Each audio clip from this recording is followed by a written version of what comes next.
ক্ষয়ক্ষতির পরিমাণ ৩০০ কোটি টাকা বলা হলেও লাগবে না ৫০ কোটি টাকা। কোটা সংস্কার আন্দোলনকে কেন্দ্র করে হামলার ঘটনায় ক্ষতিগ্রস্ত মিরপুর ১০ ও কাজীপাড়া স্টেশন ১ বছরেও চালু করা সম্ভব নয় বলে জানিয়েছিলেন সাবেক সড়ক পরিবহন ও সেতুমন্ত্রী ওবায়দুল কাদের। সে সময় বলা হয়েছিল এই দুই স্টেশনে ৩৫০ কোটি টাকার ক্ষতি হয়েছে। তবে ডিএমটিসিএল এর একজন কর্মকর্তা বলছেন, এই দুই স্টেশনের ক্ষতিগ্রস্ত যন্ত্রপাতি পুনঃস্থাপনে ৫০ কোটি টাকাও লাগবে না।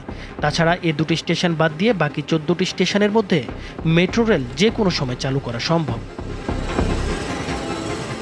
আন্দোলনের সময় মেট্রো রেলের কোচ, লাইন ও সংকেত ব্যবস্থার কোনো ক্ষতি হয়নি।